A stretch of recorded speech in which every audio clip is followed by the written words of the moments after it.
Capítulo 13. Los fanáticos y la guerra de los campesinos.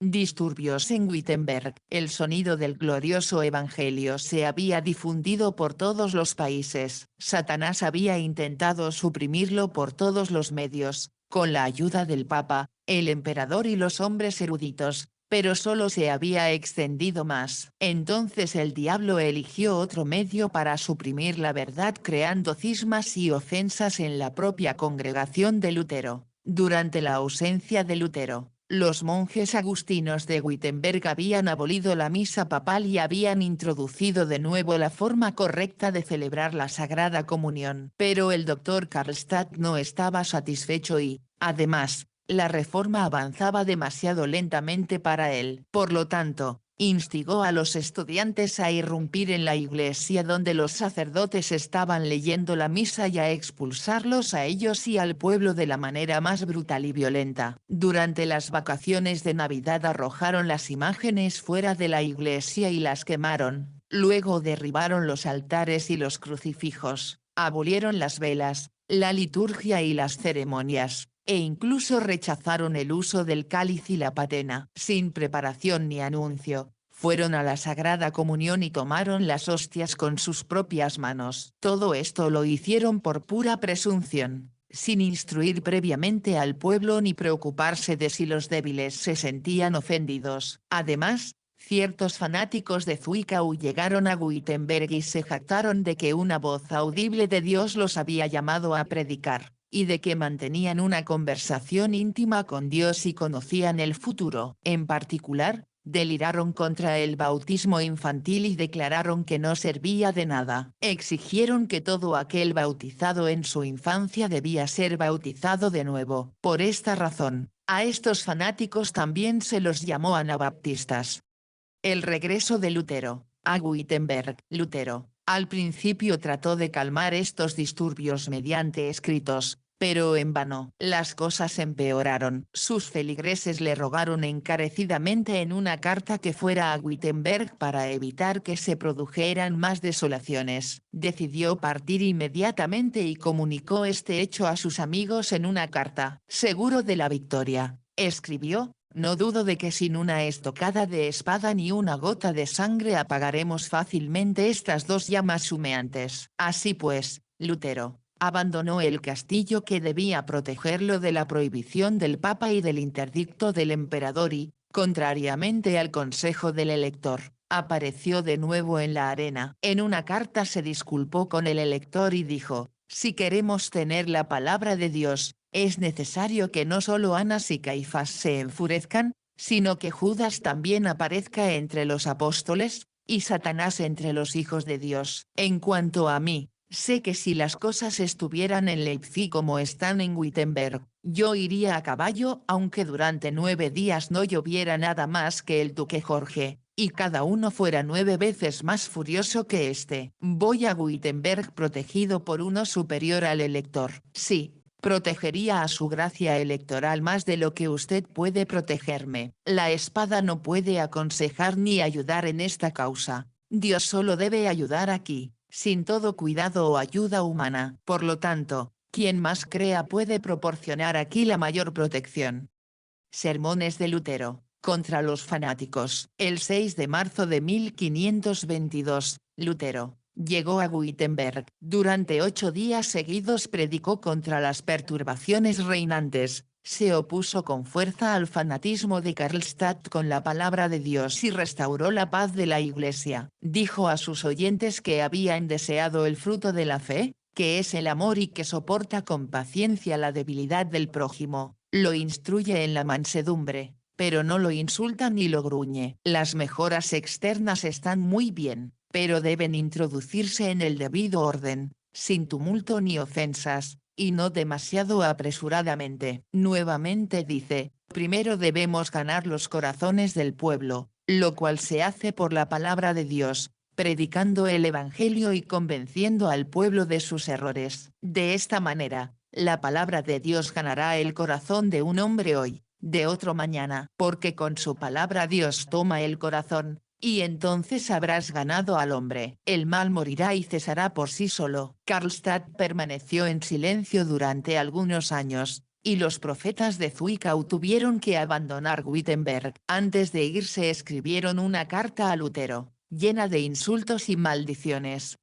El origen de la guerra de los campesinos. Los anabaptistas difundieron celosamente entre el pueblo el veneno de su fanatismo. Karlstadt también comenzó a proclamar nuevamente sus falsas doctrinas. Sostuvo que el bautismo infantil es incorrecto, que el estudio es superfluo, que todo cristiano es apto para ser pastor y que el cuerpo y la sangre de Cristo no están esencialmente presentes en la cena del Señor. En muchos lugares, esta predicación perniciosa hizo que la gente se apartara de la palabra de Dios. Su portavoz principal fue Thomas Muenzer. Atacó violentamente a Lutero, y se jactó de sí mismo: la mies está madurando. Me han contratado en el cielo por 1 denario al día y estoy afilando mi hoz para la siega. Proclamó un reino visible de Dios y de Cristo, la Nueva Jerusalén, donde todas las posesiones terrenales deberían ser compartidas. También predicó la rebelión contra el gobierno. Para controlar tal desorden, Lutero mismo viajó y predicó al pueblo, pero solo tuvo un éxito parcial. En Orlamunde, la ira del pueblo contra él era tan grande que tuvo que huir inmediatamente,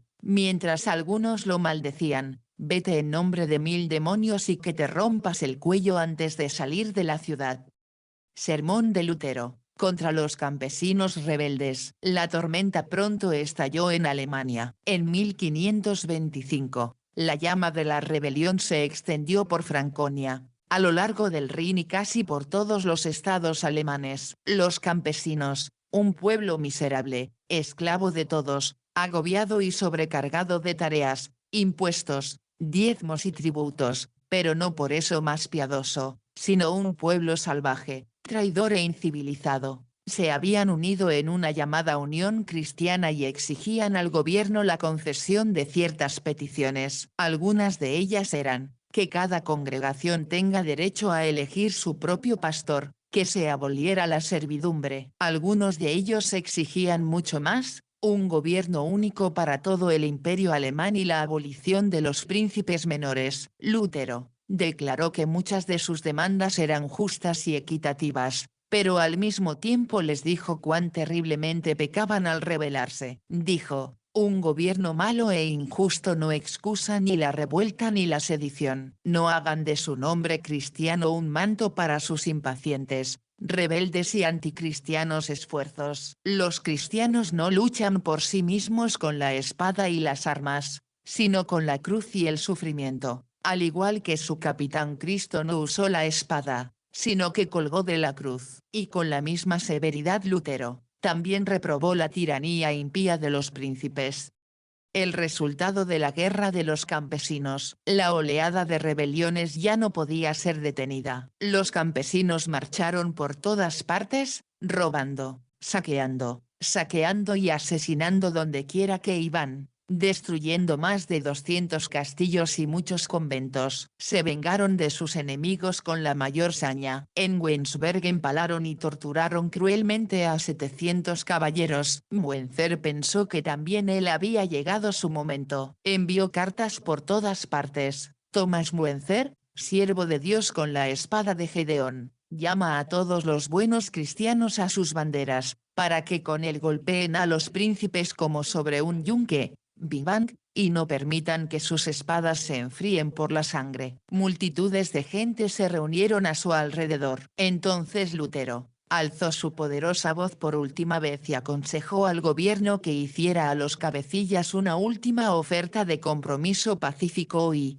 si esto resultaba infructuoso, que desenvainaran la espada. El compromiso fue ofrecido, pero en vano. Entonces los príncipes tomaron la espada y los campesinos fueron derrotados en todas partes. La batalla decisiva se libró en Frankenhausen. Muenzer animó a sus hombres a luchar valientemente contra los tiranos. Gritó: mirad, Dios nos da una señal de que está de nuestro lado. Mirad el arco iris, nos anuncia la victoria. Si uno de vosotros cae en las primeras filas, Se levantará de nuevo en la retaguardia y luchará de nuevo. Yo recogeré todas las balas en mi manga. La batalla comenzó. Pero cuando los campesinos vieron que los muertos no se levantaban y que Thomas Munzer no recibía ninguna bala en su manga, perdieron el valor y huyeron. 5.000 quedaron en el campo de batalla y 300 fueron hechos prisioneros y decapitados. El fanfarrón Munzer fue encontrado en el ático de una casa de Frankenhausen donde se había escondido, debajo de una cama. Lo sacaron a rastras y lo llevaron a Munzer,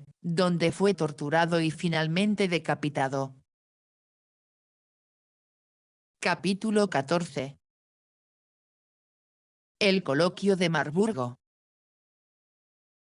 Zuinglio, al mismo tiempo que Lutero publicaba sus poderosas tesis contra el papado, vivía en Suiza un hombre cuyos ojos también habían sido abiertos a la corrupción de la Iglesia. Se trataba de Ulrich Zwinglio, pastor de Zurich. También él deseaba ayudar a la Iglesia, pero no se atenía a la pura palabra de Dios. En muchas cosas seguía su propia razón. Ayudado por el consejo de la ciudad, cambió el servicio religioso de Zurich a su manera. Se abolieron las procesiones, se quitaron de las iglesias las imágenes, los crucifijos y los altares. Se celebraba la comunión en ambas especies. El pan se llevaba por la iglesia en platos y el vino en cálices de madera. En cuanto a la Sagrada Comunión, Zwinglio enseñaba que partir y comer el pan era una acción simbólica. Sostenía que las palabras de Cristo, "Este es mi cuerpo", no significaban nada más que,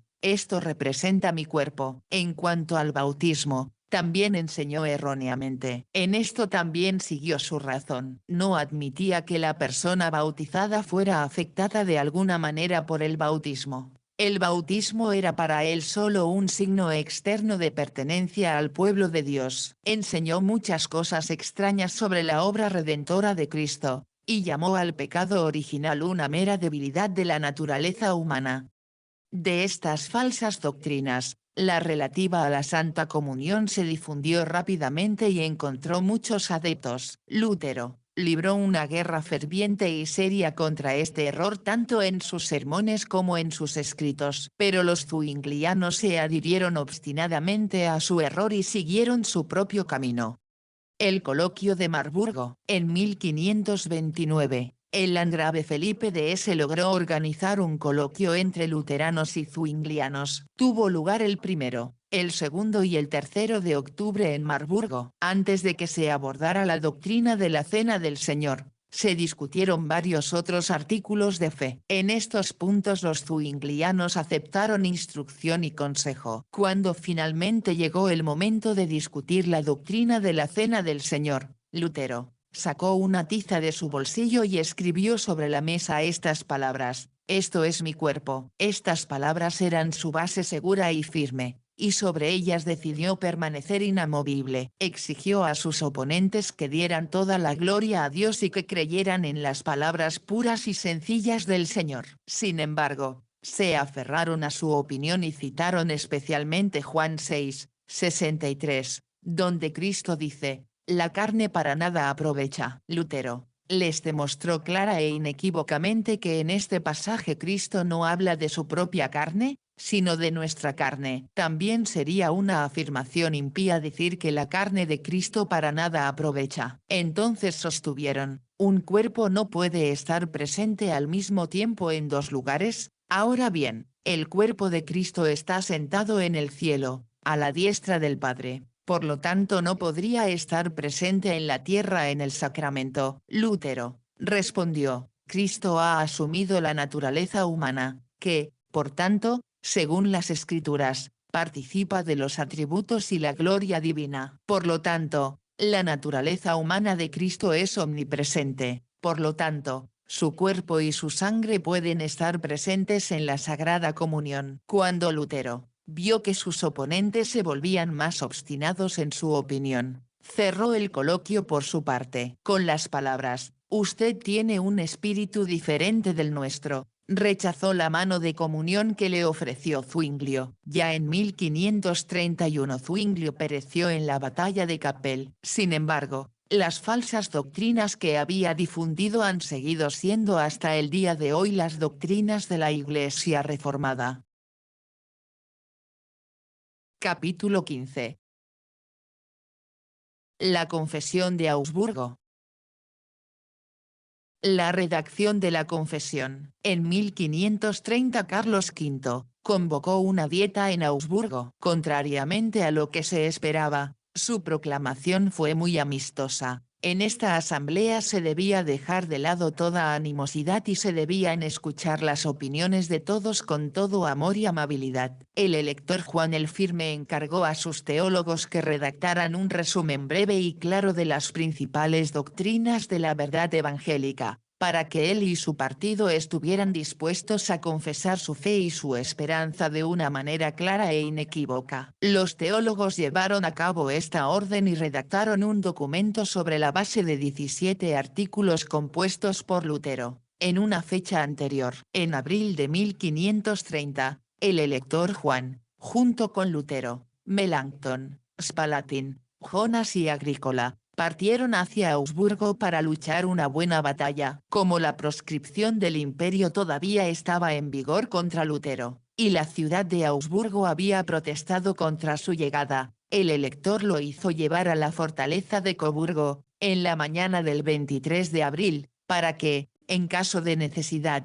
pudiera estar cerca. Lutero accedió, aunque de muy mala gana, para no exponer al elector a ningún peligro. Los teólogos le pidieron que también él se mantuviera alejado, y le ofrecieron ir solo a Augsburgo y dar cuenta de sus enseñanzas. Pero el elector respondió con valentía: Dios no permita que me excluyan de vuestra compañía. Confesaré a mi Señor Cristo con vosotros. Los estados católicos, tanto espirituales como espirituales, y los señores temporales, entre ellos el doctor Faber, estaban recorriendo el mismo camino. En Augsburgo, Melanchthon se puso a trabajar de nuevo y, de acuerdo con Lutero y los otros confesores, completó la redacción de la confesión. Luego envió una copia a Lutero, en Coburgo, para que la inspeccionara. Al devolverla, Lutero escribió: «Estoy muy satisfecho con ella y no veo que pueda mejorarla o cambiarla. Tampoco sería apropiado que lo intentara, porque no puedo avanzar con tanta suavidad y cautela. Cristo, nuestro Señor, concédenos que produzca abundantes frutos preciosos». Esa es nuestra esperanza y nuestra oración. Amén. Este es el origen de la confesión que se conoce como la Confesión de Augsburgo. Es una confesión pura, correcta y la confesión irrefutable de las verdades divinas de la Sagrada Escritura. Por lo tanto, es también el santo estandarte en torno al cual se reúnen todos los verdaderos luteranos en todas partes, y hasta el día de hoy la Iglesia luterana reconoce como miembros solo a aquellos que aceptan la Confesión de Augsburgo inalterada en todos sus artículos, sin excepción alguna. Heroísmo de los príncipes luteranos. Lentamente, el emperador finalmente se acercó a la ciudad de Augsburgo, donde los Estados Reunidos lo esperaban expectantes. Con gran pompa entró en la ciudad el 15 de junio, seguido por su hermano Fernando y muchos otros príncipes. Con asombro, de inmediato notó cuán grande había sido el contraste en los 9 años entre los católicos y los protestantes, porque cuando a la entrada del emperador el legado papal bendijo a los príncipes y todos los demás se arrodillaron de la manera acostumbrada, los príncipes de Sajonia y Hesse permanecieron de pie. Y cuando, esa misma tarde, el emperador exigió a los príncipes evangélicos que al día siguiente participaran en la gran procesión del Corpus Christi, declararon que con su participación no querían fomentar esas ordenanzas humanas que eran evidentemente contrarias a la palabra de Dios y al mandamiento de Cristo. En esta ocasión, el margrave Jorge de Brandeburgo pronunció estas heroicas palabras: «Antes que negar a mi Dios y su evangelio, me arrodillaría aquí ante su majestad imperial y haría que me cortaran la cabeza». El emperador respondió amablemente: «Querido príncipe, no me cortes la cabeza, no me cortes la cabeza». Firma de la confesión. Así se acercaba el día siempre memorable, el 24 de junio, en el que el pequeño grupo de confesores luteranos debía confesar al Señor Cristo ante el emperador y la dieta. La noche anterior, el elector Juan invitó a sus hermanos en la fe a su alojamiento. En el extremo superior de una larga mesa se sentó el elector. Se levantó y los demás lo siguieron. En su mano había un rollo de manuscrito. Tomó una pluma y firmó con mano firme. Al hacerlo, dijo: que Dios Todopoderoso nos conceda su gracia continuamente para que todo redunde en su gloria y alabanza. Con palabras fervientes amonestó a los presentes a mantenerse firmes, diciendo: todos los consejos que están en contra de Dios deben fracasar, y la buena causa, sin duda, finalmente triunfará. Ahora los demás también firmaron la confesión. Después de que el príncipe de Anhalt, un señor caballeroso y correcto, firmó, exclamó con ojos brillantes: he estado en muchas peleas para complacer a otros, ¿por qué no debería ensillar mi caballo, si es necesario, en honor de mi Señor y Salvador, y, sacrificando la vida y la integridad física, apresurarme a la vida celestial para recibir la corona eterna de gloria? La reunión terminó con una ferviente oración por la bendición y el éxito en el día siguiente. Lutero, mientras tanto, permaneció en Coburgo, pero en espíritu participó en la santa causa en Augsburgo. Cada día pasaba 3 horas en oración por la victoria del amado Evangelio. Clamaba continuamente a Dios para que preservara a los hermanos en la verdadera fe y en la sana doctrina. En horas de ansiedad y de prueba escribía en las paredes de su habitación con sus propias manos las preciosas palabras del Salmo 118. No moriré, sino que viviré y contaré las obras del Señor. Dirigía muchas cartas consoladoras a los confesores en las que les exhortaba a la constancia. En ese momento vivía en su propio corazón esa confianza en Dios que había expresado en su heroico cántico: Castillo fuerte es nuestro Dios. Lectura de la Confesión de Augsburgo. Presentación y recepción de la confesión. El sábado 25 de junio de 1530, a las 3 de la tarde, la dieta se reunió en el Palacio Episcopal, donde se debía leer la confesión. El emperador alemán presidía, y los más altos dignatarios del Imperio Romano se habían reunido para escuchar la confesión. Entonces los confesores evangélicos se levantaron alegremente, y en su nombre los 2 cancilleres electorales, el Dr. Brueck y el Dr. Bayer, entraron en el centro de la sala, el primero con una copia latina de la confesión, el segundo con una copia alemana. Cuando el emperador exigió que se leyera la copia latina, el elector Juan respondió: en suelo alemán es justo leer y escuchar la lengua alemana. El emperador lo permitió, y entonces el Dr. Bayer comenzó a leer en voz alta y audible, de modo que incluso la multitud reunida en el patio exterior pudo entender claramente cada palabra de la confesión. Todos se sintieron profundamente conmovidos por ella. El erudito obispo católico de Augsburgo admitió públicamente: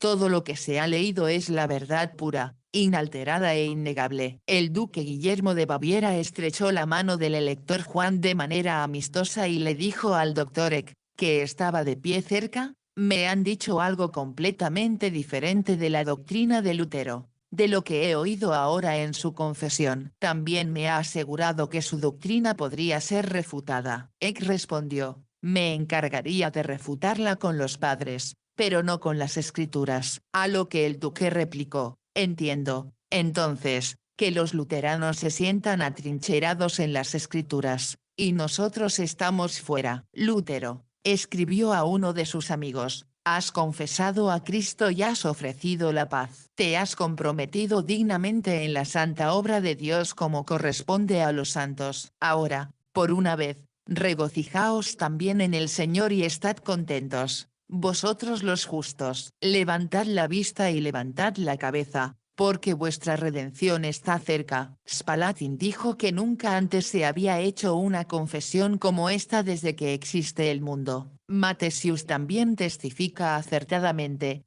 No ha habido una obra mayor y más alta y un testimonio más glorioso desde los días de los apóstoles que este en Augsburgo ante todo el Imperio Romano. Muy pronto la confesión fue traducida a muchos idiomas diferentes y difundida en todos los países. De este modo, muchos recibieron información verdadera sobre la doctrina luterana, reconocieron su total acuerdo con las Sagradas Escrituras y con la doctrina de la Iglesia Apostólica, y la aceptaron gozosamente como propia. Por orden del emperador, los teólogos papales redactaron de inmediato un documento en el que intentaron refutar la confesión de Augsburgo. Este documento, llamado Confutación, resultó ser un fracaso tan miserable que tuvo que ser devuelto para su revisión. Entonces Melanchthon escribió una excelente defensa de la confesión, la Apología, que, sin embargo, el emperador no recibió ni permitió que se leyera, simplemente declaró que el caso estaba cerrado y dijo, si los príncipes evangélicos no se someten, entonces yo, el protector de la Iglesia romana, no estoy dispuesto a permitir un cisma de la Iglesia en Alemania. Antes de la clausura de la Dieta, emitió un severo edicto que otorgaba a los evangélicos 6 meses para considerar los asuntos y les ordenaba que, antes de que expirara este tiempo, regresaran a la Iglesia católica. Entonces los fieles confesores declararon que, como no habían recibido una refutación completa de la palabra de Dios, estaban decididos a atenerse a la fe de los profetas y apóstoles, y todo lo demás que encomendaran a la bondadosa voluntad de Dios. Al despedirse del emperador, el elector Juan, llamado con razón el Firme, pronunció las memorables palabras, estoy seguro de que la doctrina contenida en la confesión se mantendrá incluso contra las puertas del infierno. El emperador respondió, tío, no esperaba oír tales palabras de vuestra gracia. Perderéis vuestra corona electoral y vuestra vida, y vuestros súbditos perecerán, junto con sus mujeres y sus hijos. Capítulo 16. Biblia, Catecismo e Himnario. La Biblia, entre los muchos tesoros inestimables por los que toda la cristiandad debe gracias, bajo la dirección de Dios, a Lutero. La traducción de la Biblia al alemán es uno de los más grandes y gloriosos. En las iglesias de aquella época se utilizaban exclusivamente Biblias latinas. Sin embargo, el pueblo no las conocía, porque, en primer lugar, los laicos no podían leerlas y, en segundo lugar, se les prohibía leer la Biblia. Además, las Biblias de aquella época eran demasiado caras. Una Biblia latina corriente costaba 360 florines, y una bien escrita por monjes llegaba a costar incluso $500. Es cierto que antes de Lutero, ya existían traducciones alemanas de la Biblia, pero eran tan inexactas y estaban escritas en un alemán tan pobre que la gente no podía usarlas. Y, sin embargo, si cada cristiano leyera y aprendiera el Evangelio que Lutero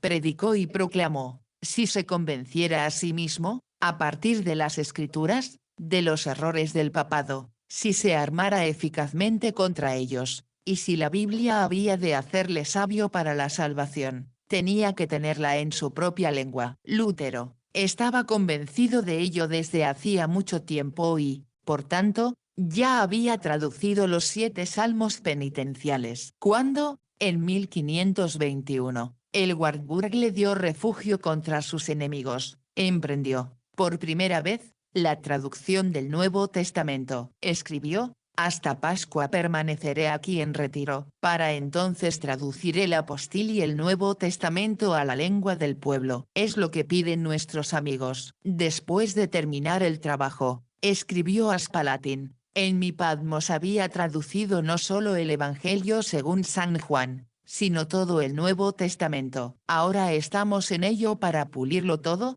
Felipe y yo. Si Dios quiere, resultará un buen trabajo. El 21 de septiembre de 1522 apareció y se vendió por $1,50. Aunque el libro fue prohibido en muchos países, la primera edición completa se vendió en pocas semanas. En el mismo año hubo que publicar varias ediciones nuevas. Entonces Lutero, Con sus amigos, emprendió la traducción de toda la Biblia. Fue una tarea muy difícil. Lutero, dijo de ella, con frecuencia sucedía que buscábamos y preguntábamos durante 14 días, incluso 3 o 4 semanas una sola palabra, y sin embargo, a veces, no la encontrábamos. Pero Dios le permitió completar la gran obra en la que, en medio de incontables batallas y trabajos, su corazón había estado puesto durante muchos años. En 1534 apareció la Biblia completa. La traducción de la Biblia. Grande fue la alegría con la que se recibió la traducción de Lutero. En ese momento, Melanchthon exclamó: «La Biblia alemana es uno de los mayores milagros que Dios ha obrado a través del doctor Martín Lutero, antes del fin del mundo». Y Mathesius agregó: «Porque para un lector atento de la Biblia parece realmente como si el Espíritu Santo hubiera hablado por boca de los profetas y los apóstoles en nuestro idioma alemán». Ahora muchos miles de almas sedientas podían beber tantas veces como quisieran de esa fuente cerrada tanto tiempo, y que ofrece agua pura, dulce y verdaderamente satisfactoria. Y así lo hicieron. Colaeus, un feroz oponente de Lutero, escribe: «El Nuevo Testamento de Lutero ha sido tan multiplicado por los impresores y esparcido en tal cantidad que incluso los sastres y zapateros, sí, incluso las mujeres y los simples que habían aprendido a leer solo el alemán sobre pasteles de jengibre, lo leyeron con intenso anhelo. Muchos lo llevaron consigo y lo aprendieron de memoria, de modo que, en pocos meses, comenzaron arrogantemente a disputar con sacerdotes y monjes sobre la fe y el Evangelio. De hecho, incluso se encontró a mujeres pobres entablando un debate con doctores eruditos, y así sucedió que en tales conversaciones los laicos luteranos podían citar improvisadamente más pasajes de la Biblia que los monjes y sacerdotes. Catecismo. Otro tesoro que Dios dio al cristianismo a través de Lutero es el Catecismo Menor. Para informarse sobre el estado de las iglesias y escuelas, Lutero había instado al elector a que ordenara una visita general de las iglesias. Esta visita se llevó a cabo con amor de corazón, pero con los ojos abiertos. Desde 1527 hasta 1529, en los alrededores de Wittenberg, Lutero y Melanchthon viajaron de ciudad en ciudad, de aldea en aldea, inspeccionando iglesias y escuelas. Escucharon a los predicadores y examinaron a los miembros de la iglesia. Encontraron que la situación era lamentable. La gente y los pastores vivían en una profunda ignorancia espiritual, porque bajo el gobierno del Papa no habían recibido una instrucción adecuada en materia de religión. En un pueblo cerca de Torgau, el anciano pastor apenas podía recitar el Padre Nuestro y el Credo. En otro lugar, los campesinos no sabían ni una sola oración e incluso se negaban a aprender el Padre Nuestro. Lutero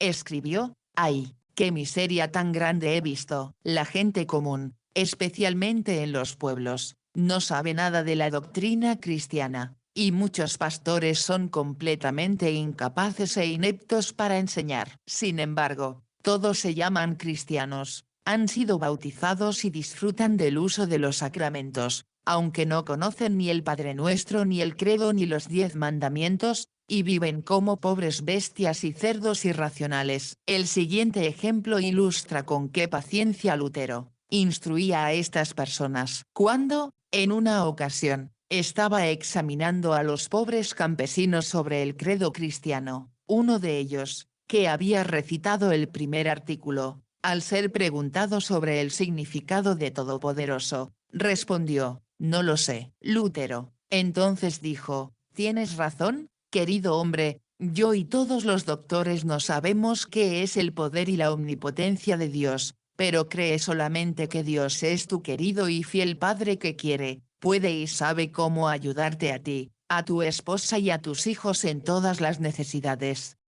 Esta miseria indujo a Lutero, en 1529, a escribir el Catecismo Menor para la instrucción de la pobre cristiandad. Él mismo dice: La deplorable miseria que observé recientemente durante una visita a las iglesias me impulsó y me constriñó a preparar este catecismo o doctrina cristiana en una forma tan pequeña y sencilla. Un erudito doctor el Catecismo Menor escribe sobre este excelente librito: el Catecismo Menor es la verdadera Biblia para el profano, que comprende todo el contenido de la doctrina cristiana que todo cristiano debe conocer para su salvación. De todos los libros del mundo, tal vez no se pueda encontrar otro que enseñe todo el consejo de Dios para nuestra salvación en forma tan breve y con un lenguaje tan claro y directo. Es un libro verdaderamente popular, que ha cultivado la correcta comprensión del Evangelio entre la gente común y hasta el día de hoy ha demostrado ser de inestimable bendición. Ya muy temprano Lutero podía jactarse de los frutos de su trabajo. Al año siguiente escribió al elector: «Cuán misericordioso es el Dios misericordioso al conceder tal poder y fruto a su palabra en vuestro país. Tenéis en vuestro país los mejores y más capaces pastores y predicadores, como no podéis encontrar en ningún otro país del mundo, que viven tan fiel, piadosa y pacíficamente. Los tiernos jóvenes, niños y niñas,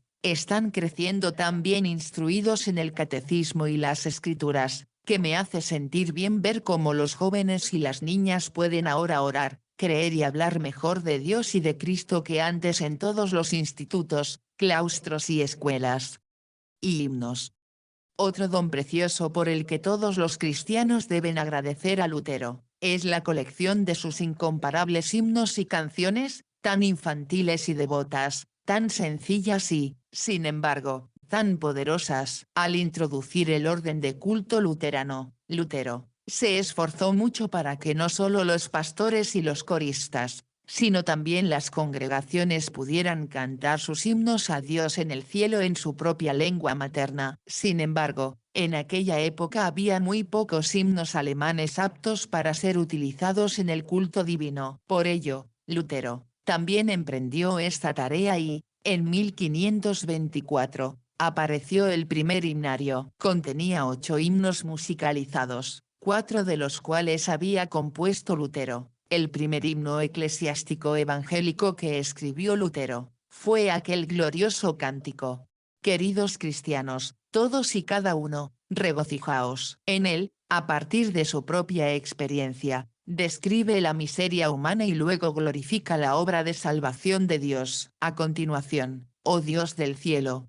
mira hacia abajo y ve, y desde lo más profundo clamo a ti». Ambos himnos son gritos de ayuda desde lo más profundo de la miseria humana en los que la congregación y cada cristiano penitente alzan su voz a Dios en lo alto y son escuchados. Más tarde aparecieron himnos para las temporadas festivas: «Desde el cielo a la tierra vengo, toda alabanza al santificado nombre de Jesús. En las fuertes garras de la muerte yacía el Salvador, ahora oramos a Dios Espíritu Santo». Y entre muchos otros: «Aunque en la mitad de la vida estemos, en paz y alegría me voy ahora». Por encima de todos los demás se alza su himno de batalla y triunfo: «Castillo fuerte es nuestro Dios».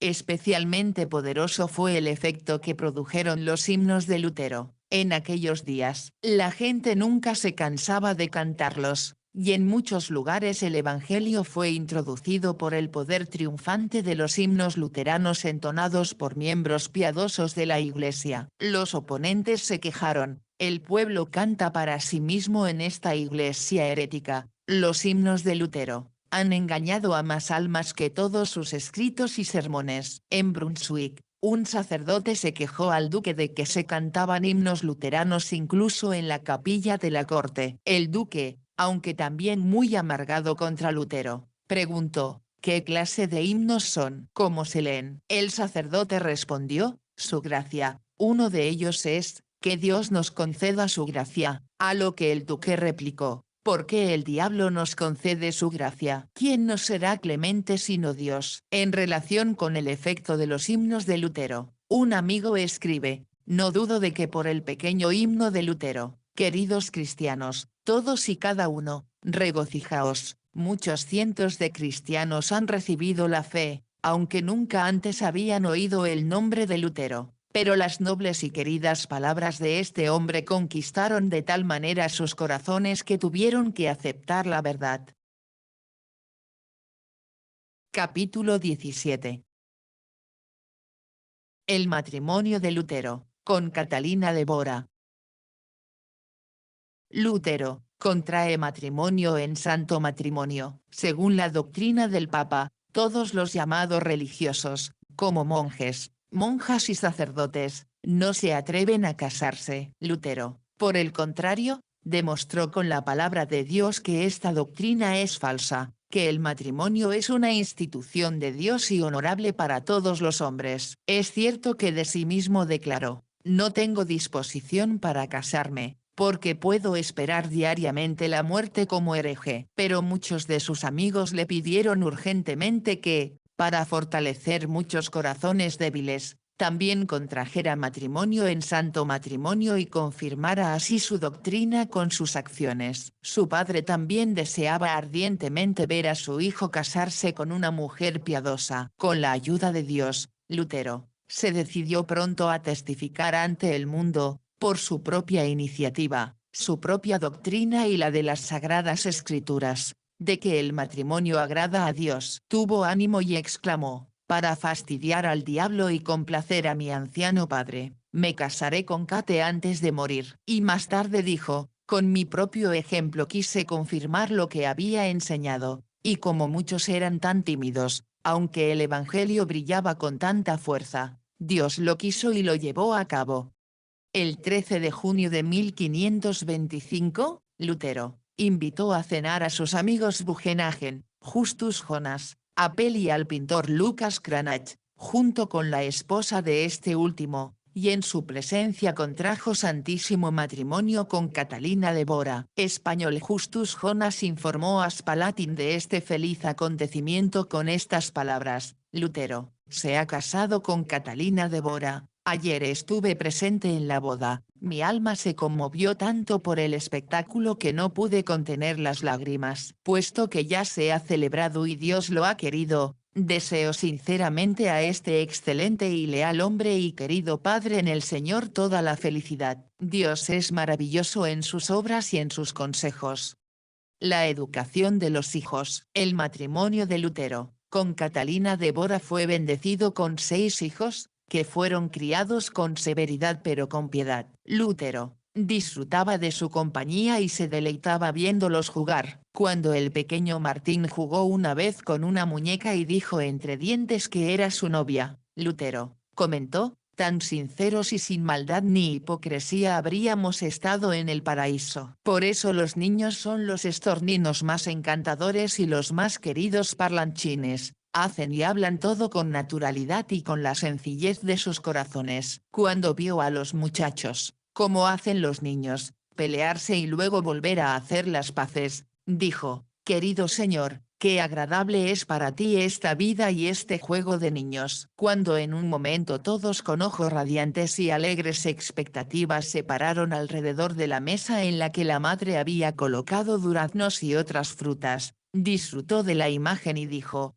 quien quiera ver la imagen de alguien que se regocija en la esperanza, tiene aquí un retrato verdadero. Oh, si pudiéramos esperar el día del juicio con tan gozosa esperanza. Cuando Lutero, en otra ocasión, visitó a Melanchthon, lo encontró en su estudio rodeado de su familia. Se sintió muy complacido con esto y dijo: querido hermano Philip, te alabo por encontrar las cosas contigo como están conmigo en casa, esposa e hijos en tu compañía. También he llevado a mi pequeño Johnny sobre mis rodillas hoy y he llevado a mi pequeña Magdalena sobre su almohada y la he apretado contra mi corazón. Cuando Lutero regresaba a casa de un viaje, nunca dejaba de llevar algo para sus hijos. Al mismo tiempo, era muy estricto. En cierta ocasión, no permitió que su hijo Juan se presentara ante él durante 3 días, hasta que pidió perdón por una ofensa. Y cuando su madre intercedió por él, Lutero dijo: prefiero un hijo muerto que un hijo mimado. En otra ocasión, dijo: no quiero que mi hijo Juan sea tratado con demasiada indulgencia, debe ser castigado y rendir cuentas estrictamente. Fue diligente en enseñar a sus hijos mayores el catecismo y rezó con ellos los 10 mandamientos, el credo y el Padre Nuestro. La siguiente carta, que escribió a su hijito John, que tenía 4 años, demuestra cuán agradable era su comunicación con sus hijos. Gracia y paz en Cristo. Mi querido hijito, me alegro mucho de saber que aprendes bien las lecciones y que te encanta rezar. Sigue así, hijito, y cuando vuelva a casa te traeré algo bonito de la feria. Conozco un hermoso jardín donde hay muchos niños con bonitos abrigos, que van bajo los árboles y recogen preciosas manzanas y peras, cerezas y ciruelas. Cantan y corren de un lado a otro y son tan felices como pueden serlo. A veces montan en bonitos ponis, con bridas doradas y sillas de montar plateadas. Le pregunté al hombre que tenía el jardín, ¿qué niños son estos? Y me dijo, son niños pequeños a los que les encanta rezar y aprender, y son buenos. Entonces dije, mi querido señor, tengo un niño en casa que se llama Johnny Luther. ¿Le permitiría venir también al jardín para que coma algunas de estas deliciosas manzanas y peras, monte en estos lindos ponis y juegue con estos niños? El hombre dijo, si le gusta rezar, aprender la lección y es un buen niño, puede venir. Philip y Jocelyn también pueden venir. Cuando estén todos juntos, podrán tocar el pífano, el tambor, el laúd y todo tipo de instrumentos, y saltar y disparar con pequeñas ballestas. Luego me mostró un hermoso lugar cubierto de musgo en medio del jardín, para que saltaran, con una gran cantidad de pífanos dorados, tambores y ballestas de plata. Los niños aún no habían cenado y yo no podía esperar para verlos jugar, pero le dije al hombre, mi querido señor, me iré y le escribiré todo sobre esto a mi pequeño hijo, John, y le diré que le guste rezar sus oraciones, que aprenda bien y que sea bueno, para que pueda venir al jardín, pero tiene una tía, Lena, a quien debe llevar con él. El hombre dijo, muy bien, ve y escríbele. Ahora, mi querido hijito, aprende a amar tus lecciones y a rezar tus oraciones, y dile a Philip y Jocelyn que hagan lo mismo, para que todos puedan venir al jardín. Que Dios te bendiga. Dale mi amor a la tía Lena y bésala de mi parte. Año 1530 después de Cristo. Tu querido padre, Martín Lutero. Lutero, ante el ataúd de su hija Magdalena. La muerte de Magdalena. El cariño que Lutero tenía por sus hijos se puede apreciar en su conducta piadosa y conmovedora durante la enfermedad y muerte de su pequeña hija Magdalena. A principios de septiembre de 1542, cuando ella tenía 14 años, enfermó. Cuando estaba enferma de muerte, añoró mucho a su hermano Juan, a quien amaba entrañablemente. Por entonces estaba en la escuela de Torgau. Lutero envió inmediatamente un carro y escribió al rector Crodel para que enviara a Juan a casa durante unos días. Juan encontró a su hermana todavía con vida. La enfermedad torturó a la pobre niña durante 14 días más, y su padre sufrió mucho con ella. Cuando la esperanza de recuperación se desvanecía cada vez más, Lutero oraba, Señor, la amo mucho y quisiera conservarla, pero, querido Señor, ya que es tu voluntad llevármela, me alegra saber que estará contigo. Y cuando ella yacía moribunda, Lutero le dijo, Magdalena, mi querida hijita, ¿no te gustaría quedarte con este querido padre, pero también ir con gusto a ese padre? La niña respondió, sí, querido padre, como Dios quiera.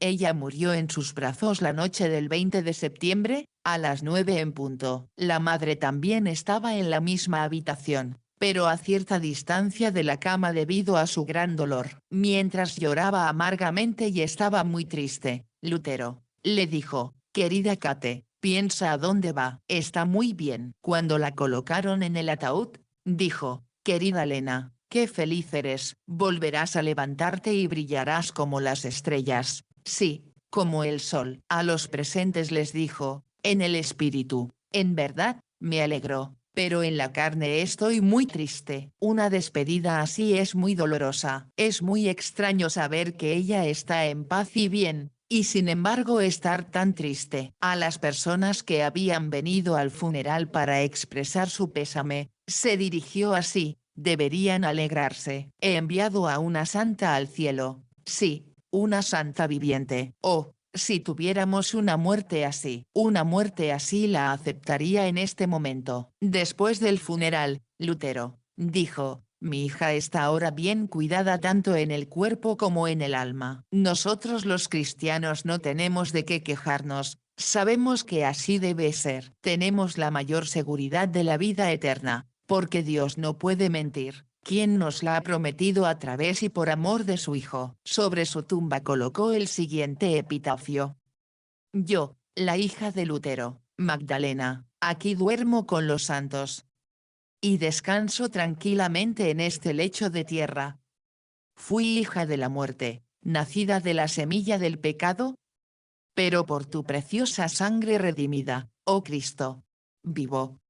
Vida familiar y caridad. El elector Juan le dio a Lutero el antiguo edificio del claustro como residencia. Era una casa grande con un hermoso jardín, cerca de las murallas de la ciudad. Las estrechas celdas del claustro se transformaron en amplias habitaciones. Aquí, ahora, Kate se dedicó a las tareas domésticas. Era una ama de casa fiel y salvadora. Los ingresos de Lutero eran muy pequeños, recibía un salario de 200 florines. Sin embargo, era muy caritativo con los pobres y hospitalario con sus visitantes. Apenas pasaba una semana sin que tuviera invitados. De todos los países llegaban a Wittenberg, médicos y estudiantes, para ver cara a cara al hombre que había realizado tan grandes cosas. Además de esto, recibía diariamente la visita de amigos y estudiantes. No era, pues, fácil administrar la casa con un salario tan escaso. Pero sus amigos se ocuparon de que, con la bendición de Dios,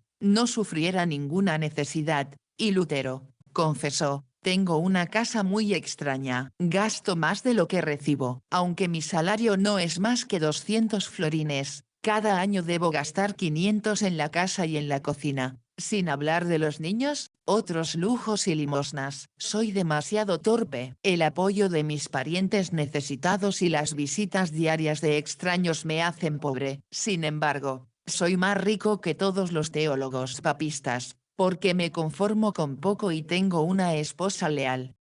Los siguientes son algunos ejemplos de la caridad de Lutero. Un estudiante se le acercó una vez y se quejó con lágrimas de su necesidad. Como Lutero no tenía dinero, tomó una copa de plata dorada por dentro y le dijo: toma esa copa y vete a casa en nombre de Dios. Su esposa lo miró y le preguntó: ¿vas a regalarlo todo? Lutero apretó la copa con su mano fuerte y dijo al estudiante: rápido, llévasela al orfebre, no la necesito. En otra ocasión, un hombre pobre le pidió ayuda. Lutero no tenía dinero, pero tomó los ahorros de sus hijos y se los dio. Cuando su esposa lo reprendió, dijo: Dios es rico, nos dará más. Un hombre exiliado por su fe le pidió limosna. Lutero tenía solo $1, llamado Joaquín, que había ahorrado con mucho cuidado. Sin pensarlo mucho, abrió su bolsa y gritó: Joaquín, sal,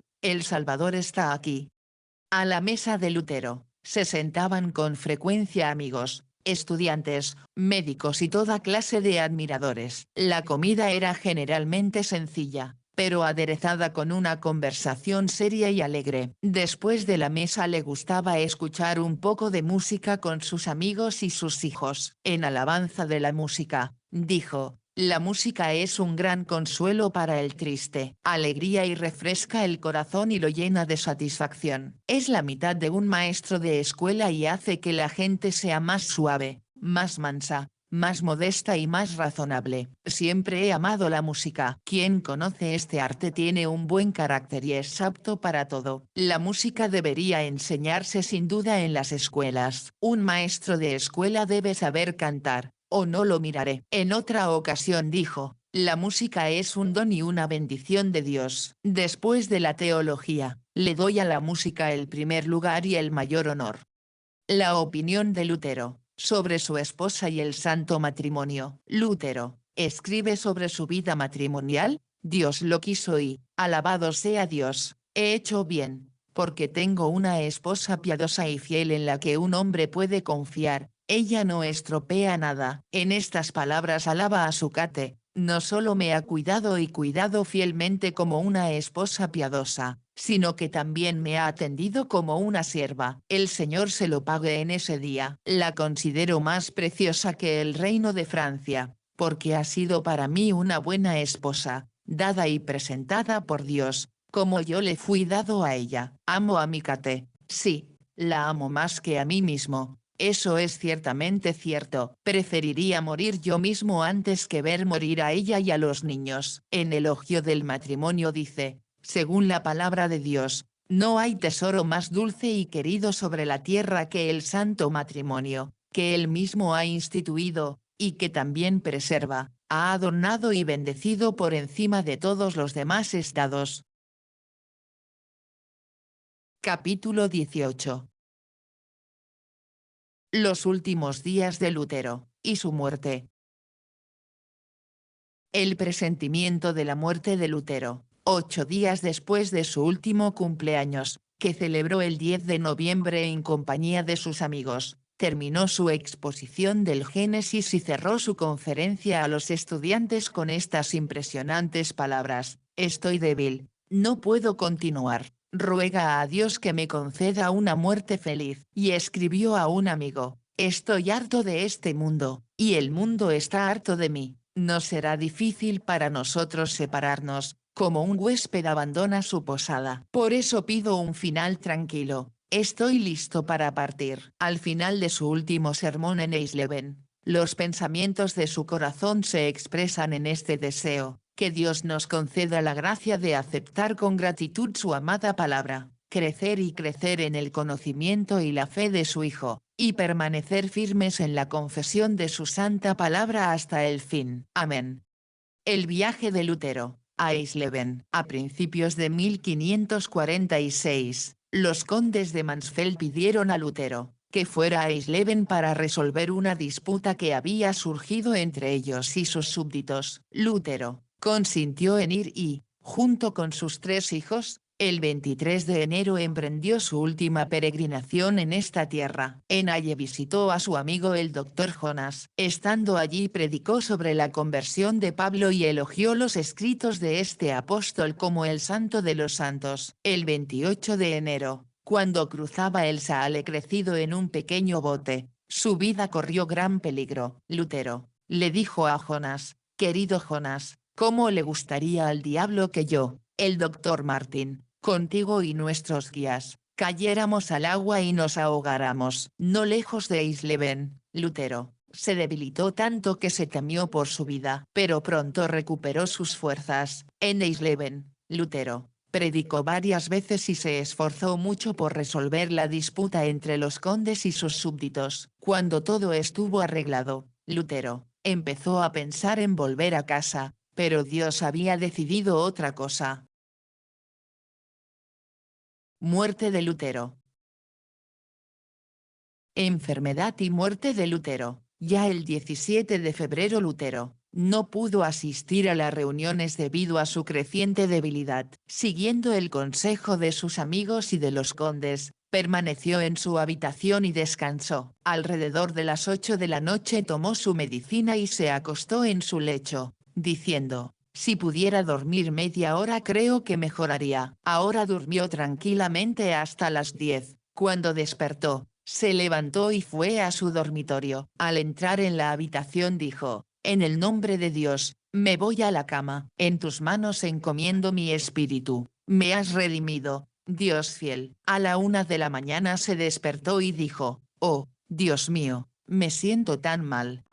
Querido doctor Jonas, creo que moriré aquí, en Eisleben, donde nací y fui bautizado. De nuevo salió de su dormitorio y entró en la sala de estar, diciendo de nuevo: en tus manos encomiendo mi espíritu, tú me has redimido, Dios fiel. Cuando estaba descansando de nuevo en su lecho, sus amigos se apresuraron a ir a su lado, con el conde Albrecht, la condesa y 2 médicos. Cuando, tras repetidos frotamientos, empezó a transpirar profusamente, El doctor Jonas pensó que estaba mejorando, pero Lutero respondió, no, es el sudor frío de la muerte. Entregaré mi espíritu, porque la enfermedad va en aumento. Entonces oró así: oh Padre Celestial, Dios y Padre de nuestro Señor Jesucristo, Dios de todo consuelo, te doy gracias porque me has revelado a tu amado Hijo Jesucristo, en quien creo, a quien he predicado y confesado, a quien he amado y ensalzado, a quien el malvado Papa y los impíos deshonran, persiguen y blasfeman. Te ruego, Señor Jesucristo, que recibas mi pobre alma en tus manos, oh Padre Celestial,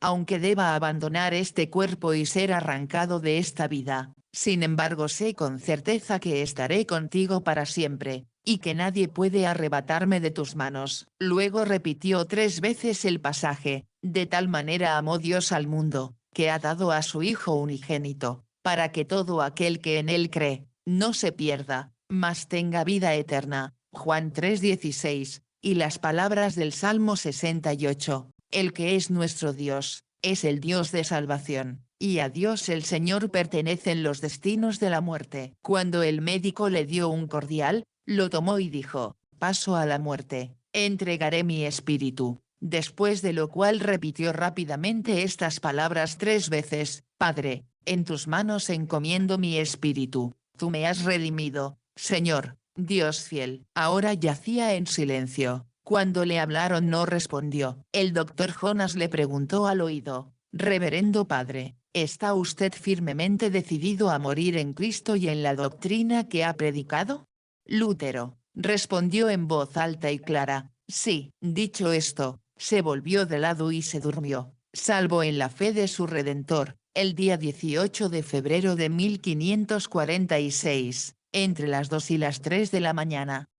El funeral de Lutero. La triste noticia de la muerte de Lutero se difundió rápidamente por la ciudad y el campo. Una gran multitud de personas de todas las clases sociales se reunió para ver los restos del hombre que había sacado a la luz nuevamente la palabra salvadora de Dios. Cuando la noticia de la muerte de Lutero llegó a Wittenberg y Melanchthon se lo contó a los estudiantes, exclamó: ¡ay! Nos ha sido arrebatado el carro de Israel y su caballería, por quienes la Iglesia fue guiada en esta última era del mundo. El día 19 de febrero, el cadáver fue colocado en un ataúd metálico, llevado a la iglesia del castillo de Eisleben y colocado ante el altar. Al día siguiente, el doctor Coelius predicó un excelente sermón, después del cual el cadáver fue llevado en solemne procesión fúnebre a Wittenberg. Entre llantos y lamentos, una multitud incontable rodeó el coche fúnebre,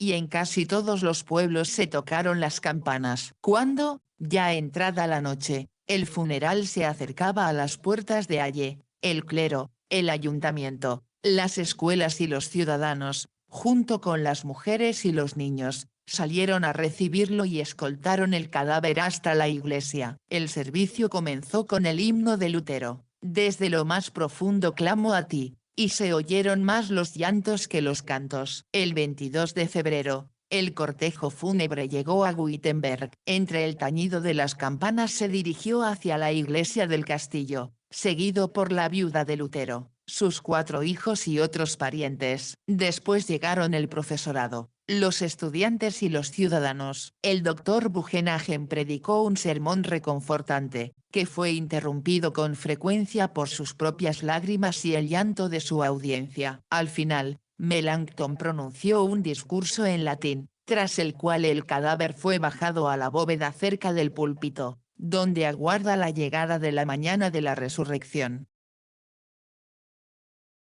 Capítulo 19. Las aflicciones de la Iglesia luterana en Alemania después de la Reforma.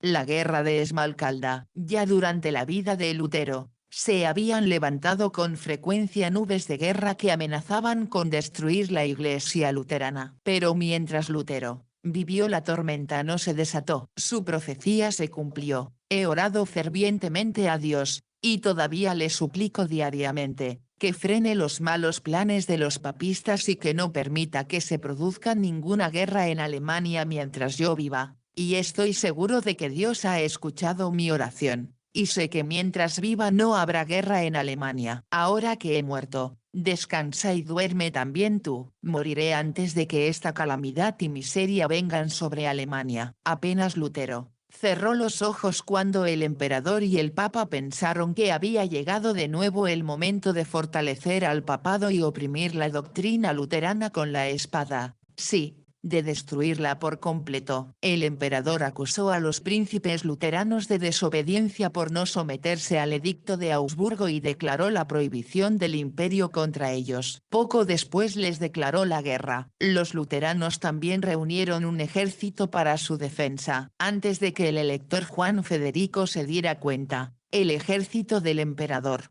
dirigido por un traidor, cayó sobre él.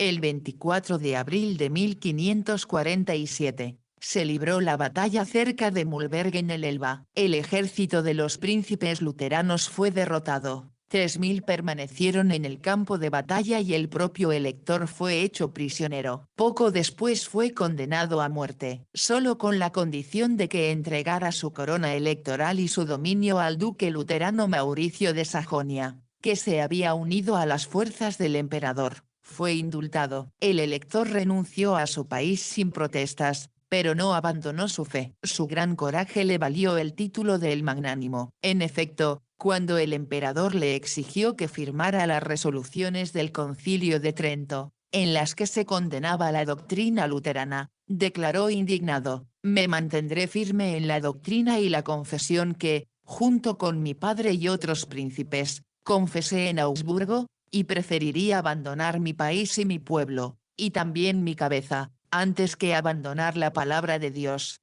Así, la causa de los confesores luteranos parecía perdida. Pero en medio del tumulto de la guerra y del triunfo del enemigo sonó la palabra del Señor: «Pensad juntos, y será en vano, pronunciad la palabra, y no se mantendrá, porque Dios está con nosotros». Is 8:10. Dios ayudó maravillosamente. Mauricio de Sajonia exigió al emperador la libertad de su suegro, Felipe de S. Cuando el emperador se negó a hacerlo, Mauricio se volvió contra él con su ejército y lo puso en fuga. En 1555 se firmó la paz de Augsburgo. Con ella se garantizó a los luteranos completa libertad de religión y culto para el futuro. Controversias doctrinales. Ya en los días de Lutero, los fanáticos habían intentado oscurecer y desplazar la verdadera doctrina con diversos errores. Después de su muerte se cumplieron sus palabras proféticas: «Lo veo venir, si Dios no nos da pastores y ministros fieles, el diablo desbaratará la iglesia por medio de espíritus facciosos, y no dejará ni cesará de destruirla». Si el diablo no puede hacerlo por medio del Papa y del Emperador, lo hará por medio de aquellos que ahora están de acuerdo con nosotros en la doctrina. Por lo tanto, rogad a Dios que permita que su palabra permanezca con vosotros, pues sucederán cosas abominables. Sé que después de mi partida entrarán lobos rapaces entre vosotros, que no perdonarán al rebaño.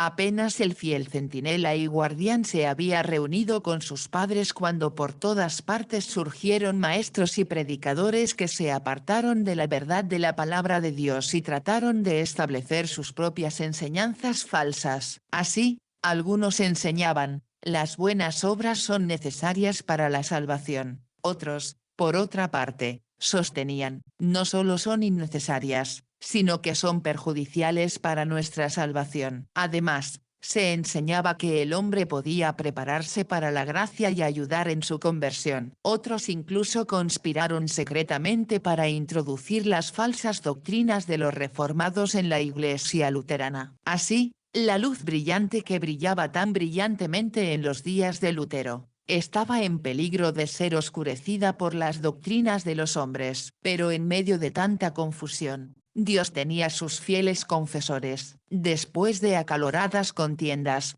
la verdad, por la gracia de Dios, obtuvo la victoria. En 1577, por los trabajos unidos de los fieles confesores, se completó la forma de concordia, la última confesión de la Iglesia luterana. En esta confesión, La Iglesia luterana renuncia a todo error y exige de todos sus miembros la unidad de doctrina y de confesión. La restablecida unidad de doctrina provocó en toda Alemania grandes regocijo y acción de gracias a Dios. En 1580 apareció impreso por primera vez el Libro de la Concordia de la Iglesia luterana, que contenía también el formulario de la Concordia. La Guerra de los 30 años. Esta buena fortuna y paz de la Iglesia luterana no duró mucho. Satanás no cesó de atacarla. Para ello utilizó especialmente a los jesuitas, una nueva orden de monjes. Estos servidores aliados del Papa emplearon todos los medios para suprimir la Iglesia luterana. Como consejeros de los príncipes, en el confesionario y como profesores en las escuelas superiores, avivaron la llama del odio contra los luteranos, y sus esfuerzos no fueron en vano. Por medio de ellos comenzó a rugir en Alemania una guerra de 30 años. Durante el reinado del emperador Rodolfo II, la paz religiosa garantizada en Augsburgo fue rota repetidamente y los luteranos fueron duramente oprimidos. Finalmente, cuando una iglesia protestante en Bohemia fue cerrada por la fuerza y otra incluso fue derribada, se desató la tormenta. Por ella, la mayor parte de Alemania fue devastada y se causó una miseria indescriptible. Por todas partes los príncipes evangélicos fueron derrotados y su causa parecía perdida. El Papa y sus secuaces se regocijaron. Pero en la hora de mayor aflicción, la ayuda apareció en la persona de Gustavo Adolfo, rey de Suecia. En todas partes el pueblo lo acogió con agrado. Sin embargo, en su marcha triunfal a través de Alemania sufrió una muerte sangrienta. El 6 de noviembre de 1632, se libró una batalla en Lützen. En el ejército sueco, los trompetistas tocaron el himno Castillo fuerte es nuestro Dios. Luego, todo el ejército cantó que Dios nos conceda su gracia. El rey exclamó, «¡Ah por ello! En el nombre de Dios, Jesús, Jesús, Jesús, ayúdanos a luchar hoy en honor de tu santo nombre». Los suecos obtuvieron una gloriosa victoria, pero su rey, alcanzado por una bala, cayó moribundo de su caballo. 16 años más duró la deplorable guerra. En 1648 se concluyó finalmente la ansiada paz. En ella se reconoció de nuevo la paz religiosa de Augsburgo y se extendió a la Iglesia reformada. El Papa protestó violentamente, pero en vano. Es cierto que las condiciones después de la guerra fueron terribles en Alemania, también para la Iglesia luterana. Pero los castigos del Señor fortalecieron la fe en su palabra, y la Iglesia floreció y prosperó. Los pastores fieles fortalecieron a los cristianos con sus sermones y sus escritos, y en todas partes la semilla creció y dio fruto. Fue precisamente en esta época cuando los poetas piadosos hicieron resonar sus arpas y cantaron sus gloriosos himnos en honor y alabanza de Dios. Racionalismo y unionismo. El diablo no había logrado en modo alguno sofocar con su propia sangre a la Iglesia luterana ni destruirla con falsas doctrinas. Una y otra vez surgieron testigos valientes que, con palabras fuertes y claras, testificaron que el hombre es justificado y salvado únicamente por gracia, por amor de Cristo, mediante la fe. Sin embargo, a fines del siglo XVII, surgieron en Inglaterra hombres que astutamente intentaron abolir la fe cristiana. Se trataba de los llamados deístas o librepensadores. Su doctrina, al principio, pasó de Inglaterra a Francia y luego a Alemania. La razón humana iba a ocupar el lugar de la Biblia. Se cumplió la profecía de Lutero. Hasta ahora habéis oído la palabra verdadera y fiel. Ahora guardaos de vuestros propios pensamientos y de vuestra propia sabiduría. El diablo encenderá la lámpara de la razón y os privará de la fe. No eran las escrituras,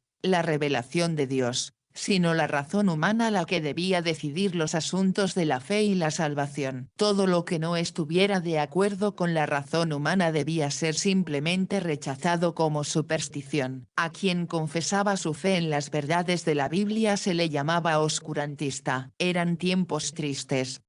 Además, la llamada Unión en Alemania, sacrificando la verdad bíblica, intentó unir las iglesias luterana y reformada en una iglesia mixta, que se llamó la Iglesia Evangélica. De esta manera se completaría la ruina de la Iglesia del Evangelio puro. Los fieles luteranos que no se unieron a esta apostasía fueron perseguidos violentamente, arrojados a la cárcel, castigados cruelmente u obligados a emigrar a países extranjeros, Australia o América. Capítulo 20. La Iglesia Luterana en América.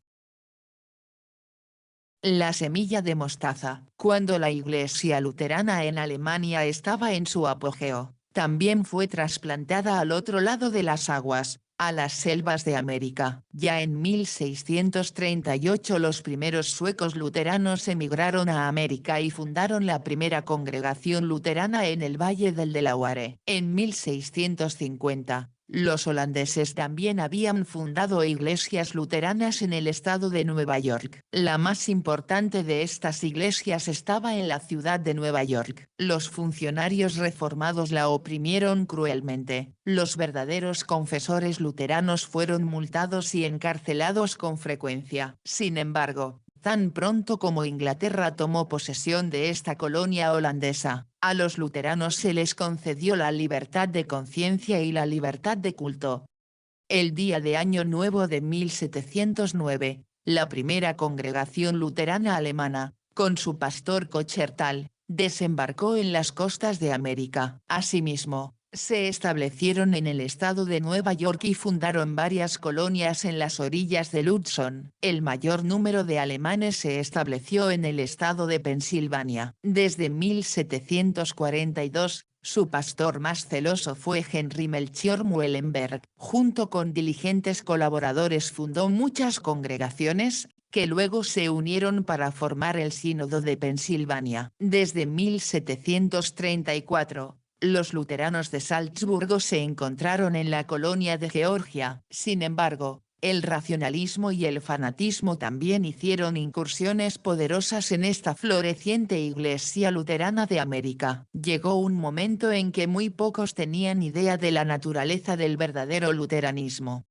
Pero la luz volvió a brillar en esta tierra del oeste. En 1839 llegaron a América 700 sayons luteranos. Trajeron consigo a sus pastores, candidatos y maestros. Después de sufrir una severa persecución, habían dejado su antigua patria para vivir aquí, en esta tierra de libertad, de acuerdo con su santísima fe. Una parte de ellos permaneció en San Luis y fundó una congregación con una escuela cristiana. La mayoría de estos fieles confesores se establecieron en el condado de Perry, en el estado de Missouri, donde fundaron varias colonias con congregaciones y escuelas cristianas. En la colonia de Altenburg incluso se erigió un seminario para la formación de ministros. Desde 1841, la congregación de San Luis fue servida por Carl Ferdinand William Walter como pastor y predicador. Este hombre resultó ser de inestimable bendición para la Iglesia Luterana de América. En 1844, él y su congregación comenzaron a publicar el Luteraner para reunir a los cristianos dispersos en torno a la palabra de Dios. Este periódico iba a ser un poderoso medio para familiarizar a la gente con la doctrina luterana y defenderla contra todo error. El primer número era una trompeta que daba un sonido claro y poderoso. Después de leerlo,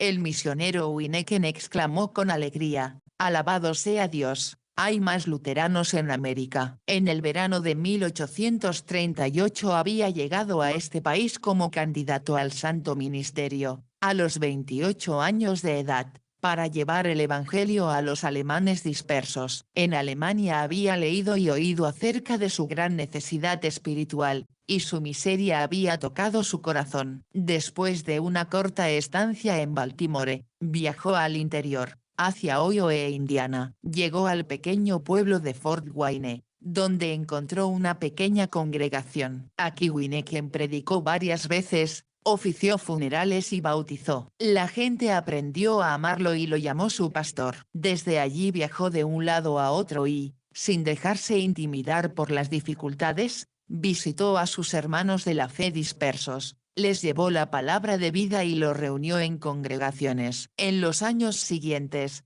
Otros pastores luteranos, algunos de ellos acompañados por sus congregaciones, también llegaron a América. De esta manera se fundaron las colonias luteranas del Valle de Saginaw.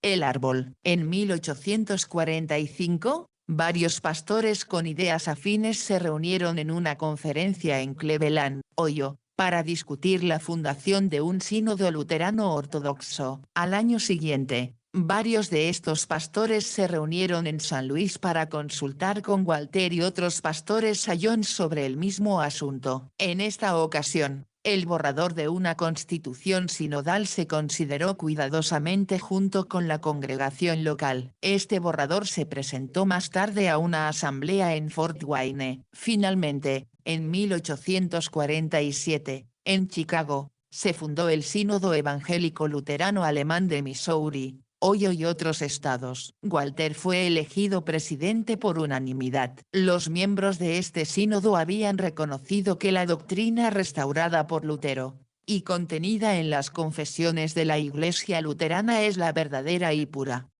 La doctrina de la palabra de Dios. Sobre esta base decidieron permanecer y, en el futuro, llevar adelante juntos la obra del Señor en este país. Y hasta el día de hoy, por la gracia de Dios, han permanecido fieles a esta confesión. Aceptan la palabra revelada de Dios como la única fuente de conocimiento para la doctrina y la práctica. Y el corazón de toda su enseñanza es la doctrina de la justificación de un pobre pecador ante Dios, no por sus propias obras y méritos, sino únicamente por la fe en el Señor Jesucristo. La palabra de Dios y la doctrina de Lutero, puras perdurarán por la eternidad.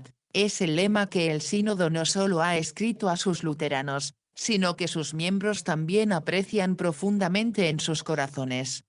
Para la preparación y educación de sus pastores y maestros, el sínodo ha establecido, en el transcurso de los años, un gran número de instituciones. La primera de ellas es el Seminario Teológico de San Luis. En esta institución trabajó el Dr. Walter con notables bendiciones como profesor, y a través de sus conferencias y sus muchos escritos se convirtió en el líder de maestros, pastores y congregaciones. Murió en 1887. En Springfield, el sínodo tiene su seminario teológico suplementario, en el que trabajó el profesor Kramer durante muchos años. El seminario para maestros está en Addison. Su primer director fue el santo profesor Lindemann. Las instituciones preparatorias están en Fort Wayne, Milwaukee, St.